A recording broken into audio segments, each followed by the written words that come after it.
Hello everyone, চলে এসেছি একটা নতুন ভিডিও নিয়ে তোমাদের জন্য। তো আজকে বানাচ্ছিলাম সকাল সকাল ঘুগনি। তো ঘুগনিটা কি করে বানাচ্ছি সেটাই দেখিয়ে নিই তোমাদের, চলো। তো আমি ছোলাগুলোকে প্রথমে ওভারনাইট ভিজিয়ে রেখেছিলাম, তারপর সেটাকে নুন হলুদ দিয়ে ভালো করে তিনটে থেকে চারটে সিটি দিয়ে নেওয়ার পর সেটাকে ঢাকনা শুদ্ধই আমি আটকে রেখেছিলাম, যতক্ষণ না আমি কড়াইতে মটরটাকে সার্ভ করব। তারপর এখানে একটা কাঁচা লঙ্কা আদা রসুনের পেস্ট করে নিয়েছিলাম। আর তারপর একটা কড়াইতে তেলটাকে গরম করে নিয়ে দিয়ে দিয়েছিলাম ফোড়নে জিরে ফোড়ন। আর তারপর এখানে একদম কুচি কুচি করে নেওয়া একটা পেঁয়াজ কেটে নিয়েছিলাম। আমি এখানে একটা ওই চপার যেগুলো হয় পেঁয়াজ চপার, সেগুলোতেই করেছিলাম। আর তারপর এরকম দেখো ছোট ছোট করে আলু কেটে নিয়েছিলাম চৌকো চৌকো করে, সেটাকেই কিন্তু পেঁয়াজের সাথে ভালো করে ভেজে নিচ্ছি।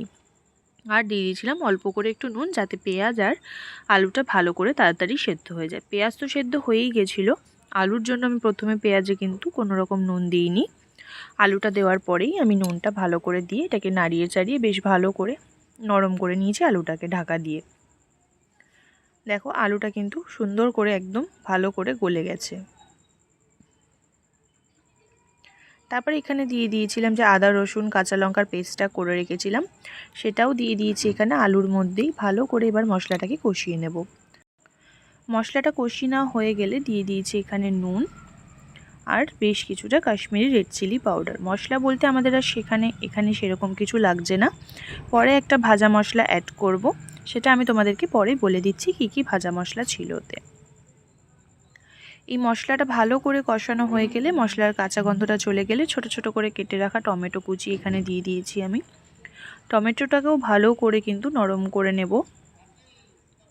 যদি খুব বেশি নরম নাও করতে চায়, অল্প নরম হয়ে গেলেও যে মুখে যাতে টমেটোটা বাঁধে সেরকম রাখতে চাইলেও রাখতে পারো। তো ভালো করেই টমেটোটার সাথে মিশিয়ে নেব এখানে আমি। টমেটোর সাথে আলুটা ভালো করে কষে গেলে এখানে যে মটরটা আমি সিটি দিয়ে রেখেছিলাম, যে ঘুগনির যে মটরটা সিটি দিয়ে রেখেছিলাম, সেটা কিন্তু এখানে আমি অ্যাড করে দিয়েছি। এবার ভালো করে এটার সাথে একটুখানি ফুটিয়ে নেব। যদি জল লাগে মনে হয় অবশ্যই জল দিতে পারো, আমারও এখানে জল লেগেছিল। আর যদি মনে হয় যে না তোমরা প্রেশার কুকারে সিটি দেওয়ার সময় একবারেই জলটা দিয়ে দিতে চাও, সেটাও করতে পারো। আমি আমার পরিমাণ বুঝে এখানে জল অ্যাড করে দিয়েছিলাম। আচ্ছা, এবার আমি বলে দিই যে ভাজা মশলাটা আমি রেডি করেছিলাম, সেই ভাজা মশলাটা কিন্তু ছিল গোটা গরম মশলা ছিল, যেরকম এলাচ গোলমরিচ গুঁড়ো,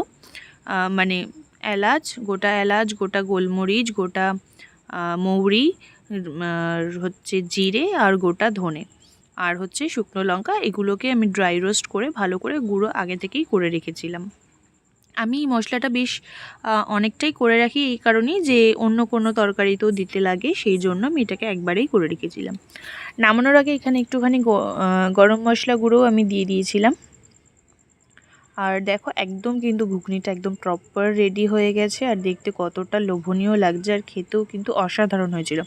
ও হ্যাঁ, মাঝখানে একটা জিনিস মিস করে গেছি, আমি একটুখানি দিয়ে দিয়েছিলাম আমচুর পাউডার, যেহেতু আমার কাছে ছিল না সেই জন্য আমি দিয়ে দিয়েছিলাম একটু চাট মশলা।